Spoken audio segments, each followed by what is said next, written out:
one more time in Charlotte, North Carolina. We are on Johnson C. Smith University campus, home of the 2024 Highstar Hoops HBCU Classic. I have the privilege of sitting alongside two of the all-stars from the North Carolina women's team, Miss Christina Carter from North Carolina A&T and Paulette Addison from St. Augustine, or Augustine if you're fancy, St. Aug in the house. First of all, ladies, welcome into Carolina Sports Talk. How are you guys excited so far for today? It's a big thing, so just to be able to be back in this atmosphere one more time is definitely exciting. Yeah, I haven't been to Johnson C. Smith since I played at St. Aug, so it's definitely bringing back memories, and it's just fun to rap back Carolina for real. Okay, so tell me a little bit about where hometown is for each of you. Hometown for me is Thomasville, North Carolina. So I went to Blaney and Wilmington, North Carolina, but I lived in Puerto Rico for a while. Okay. Yeah. What made you guys pick the HBCUs that we do? We all are familiar at this point with what the HBCUs represent, and we like to say all of us are cousins, but cousins, everybody's similar but have their own little flair. What made you, and I'll start with you, Christina, what made you pick A&T? I say A&T picked me. I started at VCU, and my coach was an Aggie. Took the head coach's job, and he was like, "Hey, we're going home." So I'm like, "Let's go." I love it. Now, what years did you play there? I played at A&T 2013, 14, 15. I said that 12. What about you? What made you pick St. Aug? I actually transferred from PWI, so I went to PWI the first few years, and just the atmosphere was not giving at all. So I already knew what HBCU's life was like a little bit, and that's exactly what I got. So it was cool. It was just a transition. The coach just reached out for some film and stuff, and it just happened to fill in my lap. But I'm really glad I did it for real. Yeah, I love the both. I was going to say, coming to your HBCU and the one that actually is a good fit for you, it ultimately really does feel like you're going home. So to hear that from both of you guys, I love to hear it. Now, throughout both of your playing experience as transfers, because we know transferring can be a little bit different. How did you embrace the rivalries that were already existing? How did you kind of find the transition going into and becoming family members at both of those institutions when you transferred? For me, 2012, being able to sit out and be able to look at the rivalries and get the feel of what it meant to be on that court at the time helped me transition into be able to play. And it's nothing like it. You got the best of the best.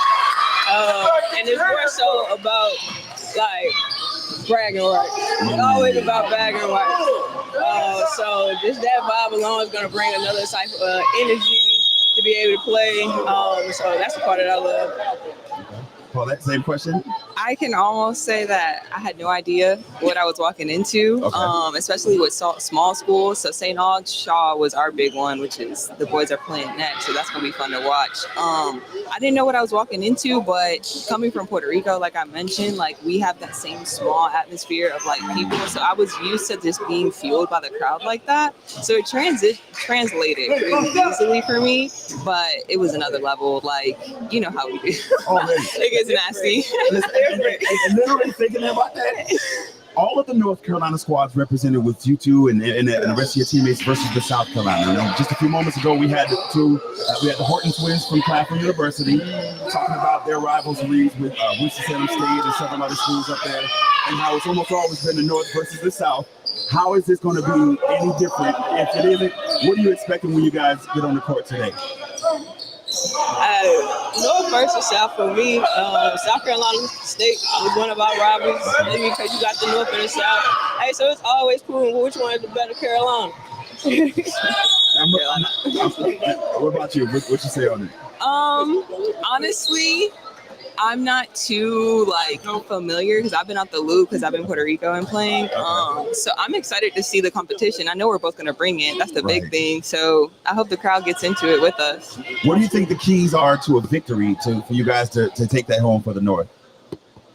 Having fun. Everyone having fun. Understanding at the end of the day that we're here for the community. Absolutely. But when it comes down to it, we're playing together, and defense gonna win every time. sure. Yeah, I'm a defensive player, so definitely gonna be.